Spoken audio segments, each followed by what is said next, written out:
By the fall of 1955, James Dean was the most talked-about young actor in America.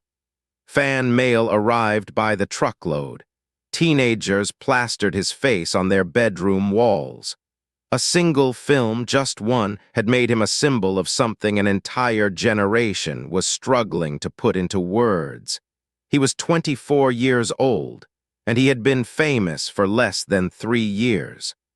On the afternoon of September 30th, 1955, James Dean climbed into a silver Porsche Spider and headed west on a California highway. He was due at a racing event that weekend. He was in high spirits. Friends who saw him that day said he seemed alive, completely, electrically alive. By early evening, he was gone. But here is the question that has haunted every person who ever loved James Dean. How does a young man from rural Indiana conquer Hollywood, define a generation, and vanish all before his 25th birthday? Stay with us, because the answer starts much earlier than most people realize. To understand how this happened, we need to go back to 1931, to the small town of Marion, Indiana, where James Byron Dean was born on February 8th. If you remember the early 1930s, you know what that world looked like. The Depression had settled over the country like a long winter. Families made do. Ambitions were quiet things kept close. James Dean's mother, Mildred, recognized something restless and searching in her son from the very beginning. She encouraged him in music, in drawing, and performance. By all accounts, the bond between them was deep and formative. She died of cancer when James was 9 years old. His father, a dental technician, sent young James to live with relatives on a farm in Fairmount, Indiana.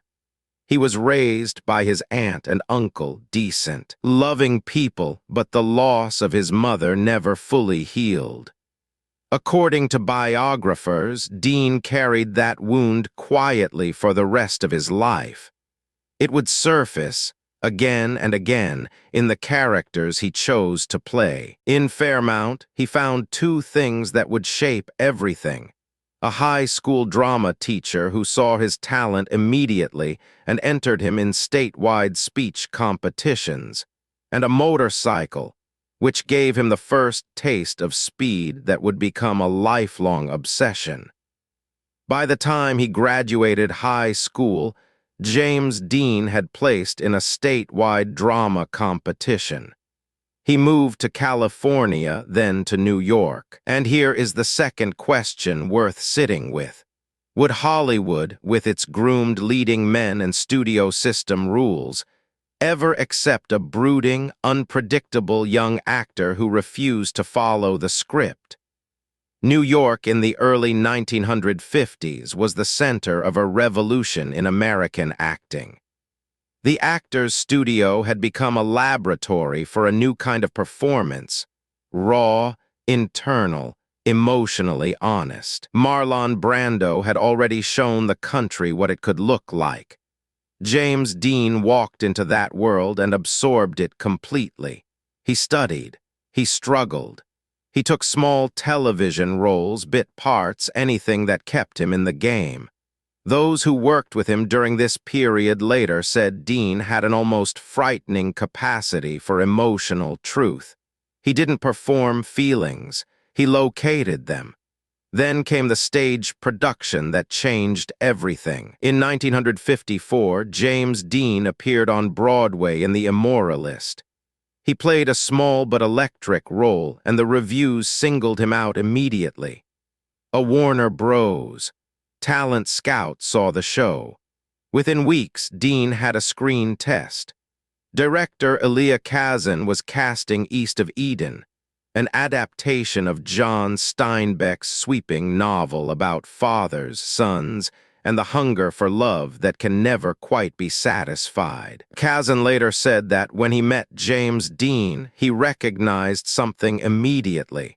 The character of Cal Trask was not a role Dean would play. It was a role Dean already was. East of Eden opened in the spring of 1955. James Dean was 23 years old. If you were a young adult that year, you may remember the electricity that surrounded that film. Here was a young man on screen who didn't explain himself, who ached visibly, who wanted his father's love and couldn't find the words to ask for it. For a generation raised to keep their feelings buttoned up, it was like watching someone say the unsayable. The film was a sensation. James Dean was nominated for an Academy Award, but he didn't slow down. He was already deep into his second film, a sprawling Texas oil epic called Giant, and had completed a third, Rebel Without a Cause. 3 major films in less than 2 years. The studio system was staggering to keep up with him, and off-screen, James Dean was living at the same velocity. He raced cars on weekends. He collected motorcycles. He pushed everything to its limit, as if, according to those who knew him, he was always testing where the edge was. By the summer of 1955, Rebel Without a Cause was weeks away from release. Giant was still in post-production. James Dean's face was on the cover of magazines, and yet the people closest to him described a man who seemed beneath the fame, still searching, still trying to outrun something he couldn't name. Which brings us back to that question planted earlier. What was James Dean racing toward in those final weeks? The answer, those close to him suggested, was simple and heartbreaking. He just loved to drive. He loved the feeling of speed, of control, of being absolutely present in one single moment. For a man who had spent his life feeling unmoored, the road gave him something solid. On September 30th, 1955, he was heading to a racing event in Salinas. He was in his element. And then, at a rural intersection, a collision. James Dean died that evening. He was 24 years old. The news broke fast, the way news traveled in 1955, radio first, then the afternoon papers. For many Americans, it arrived as a physical shock. Not just sadness, but disbelief. James Dean had seemed, somehow, too alive to die. Rebel Without a Cause opened in theaters just weeks later. Audiences sat in the dark and watched him, vital, searching, unmistakably present, knowing he was already gone. It was an experience unlike anything Hollywood had produced before. And here is where the second question finds its answer. Would Hollywood accept a young man who refused to play by its rules? The answer turned out to be irrelevant, because James Dean didn't need Hollywood's permission. He went directly to the audience, to the young people sitting in those theaters who recognized themselves in him. According to cultural historians, the response to his death was unlike anything seen before in American popular culture. Fan letters continued arriving at the studio for years after he was gone. Teenagers held vigils. A mythology formed almost overnight, not manufactured by publicists, but rising organically from a generation that had lost something it couldn't fully articulate. In less than 3 years of public fame, James Dean had changed what American audiences expected from the actors they loved. James Dean was buried in Fairmount, Indiana, the small town where he had grown up, where his aunt and uncle had raised him after his mother died. The boy who had left for New York with almost nothing came home. His 3 films stand as one of the most concentrated bursts of screen talent in Hollywood history. East of Eden, Rebel Without a Cause, Giant, each one a different register, each one revealing something new. Biographers and film scholars have spent decades examining how a young man with so little time left such a permanent mark.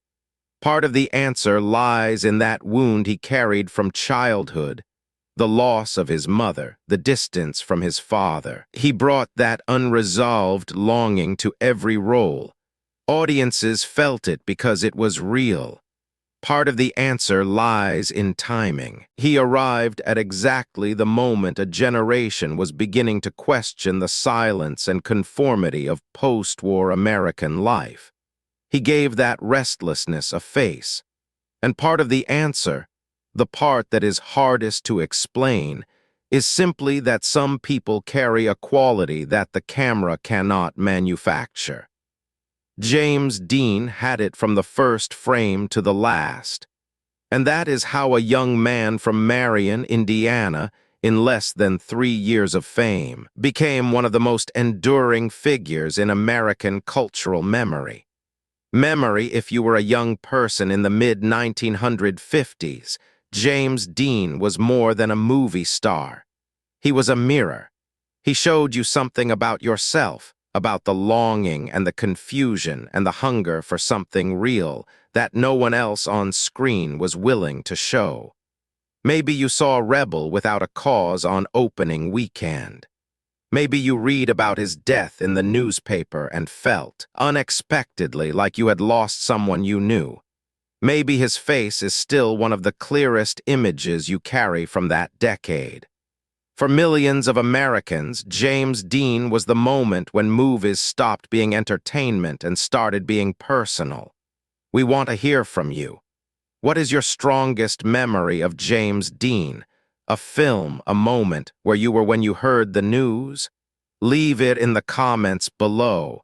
Every story matters here. If this brought back something you hadn't thought about in years, please subscribe to Golden Age Stories. Next time, we're going back to another moment that defined a generation. We'll see you there.